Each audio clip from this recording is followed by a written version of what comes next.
Hello, Page Dominators. It is Ryan Perry here with my partner in crime, Michael Mattis, down in Cabo San Lucas, the lounge chair marketer. Good afternoon, Michael. Hey, Ryan, how you doing, man? You look absolutely amazing today in that green shirt and tie. You like that, huh? I love it, man. It fits you All to the right. T. I appreciate it. We were talking beforehand. I got to find a way of getting that hair, though. Just grow it out. Just yeah, it creates all kinds of issues. I don't have good hair like you do. Thank you. Today, though, we're not going to talk about hair, but we wanted to talk about branding, because one of the problems that both you and I see consistently across the internet with small businesses is inconsistent branding. And typically it has to do with people's social media accounts, maybe their Facebook accounts, Twitter, LinkedIn, YouTube, you run the gamut. And a lot of times there's no evidence of branding. They've branded their website. However, when you roll to a social media account, there's no branding. A lot of times even the banner at the top isn't even there. Yeah, absolutely. And to take it one step further, we can also include business cards, any collateral, PowerPoint presentations, and so forth should always be consistent. You want to use the right color tones. You certainly want to include your logo. And it's so easy. And some of the phases we talk about, little tools that we use online that allow you to take your image and put it and drop it right in some of the photographs and everything you work with to create that consistent brand.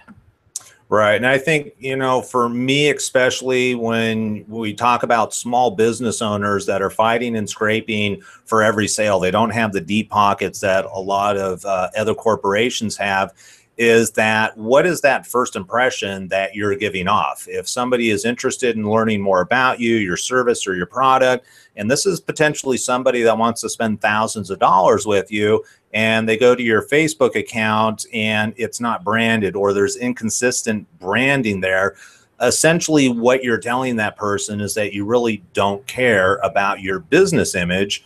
And that's really a huge turnoff, and you could be losing a lot of business. Absolutely right. And if you look at, you mentioned corporations. I mean, corporations obviously have millions and millions of dollars to spend in branding because they know how important it is. You may not have that same budget, but, don't be lazy. I mean, put your brand on it. It's so important. Make your brand stand out as if you were spending millions of dollars on branding. I mean, that is so key, especially with the online presence and, of course, everything that you do. Right. And I don't know if a lot of people aren't aware of this when we talk about it in the blueprint for success, is that there's a lot of tools out there. There's free tools like Canva. There's paid tools like Fiverr, or it's Upwork now. Odesk is no longer Odesk. It's gone to Upwork. And there's really a lot of solutions out there that, when you know how to use them correctly, can get you great results for minimal money. And so this isn't about spending $1,000. This could be about spending $50, $100, or, even $500 if you have it, to create a good brand. Or if you already have a brand and you've got a nice website, simply need to take that look and feel and pull it over into your social media accounts. Yeah, so let's talk about social media too, because there's so many times that I've actually seen some stuff go viral.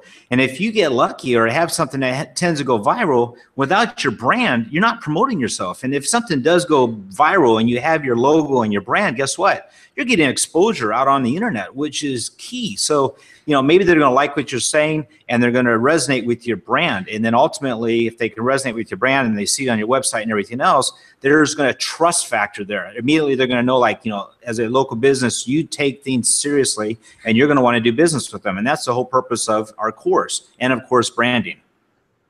Right, exactly. So, the key takeaway from this mini segment here that we created is really take a look at your brand. When is the last time you've created a Twitter account, or not created, but actually looked at your Twitter account? Is it update? Have you updated your website? Does that look and feel roll over to your social media post? I think one of the big offenders that I see are people's YouTube channels, where they have a YouTube channel, and also with Google Plus, is they have a channel, but they haven't actually created a banner for it. Therefore, it's blank. Think about what the negative side effects are of not having that. I was talking to a gal a couple of days ago now who also does social media and marketing for clients. And one of her things is that she tells clients is that, look, if you don't have the money or you're not willing to put the resources into it, then don't put it up. Delete that account, shut it down. That way you're not creating a negative image for yourself, because essentially you're just making things harder on yourself. I agree. I mean, looking at you, I can see in the lower left-hand corner, you got, Ryan Perry page domination, and we're trying to brand. And, as a business owner, it is so important. And the truth is, it's easy. It's not rocket science. It's just a very simple, put your brand out there. Right. Totally. All right. So for those watching, take 5 minutes right now. Check your accounts, check your website. Is the brand consistent with your social media accounts? Is it consistent with, like Michael was saying, your letterhead, your business cards, brochures? You want consistency. It really is that important. Yep. I agree. Anyways. All right. Go ahead. I was just going to say, as always, we appreciate you, and stay tuned for the next lesson. Ryan, go ahead and close us out. All right. That is it for today. Brand awareness. Go check it out and make sure that your brand is representing yourself well. Michael, I'll talk to you in a little while. Thank you much for your time. Thanks, guys.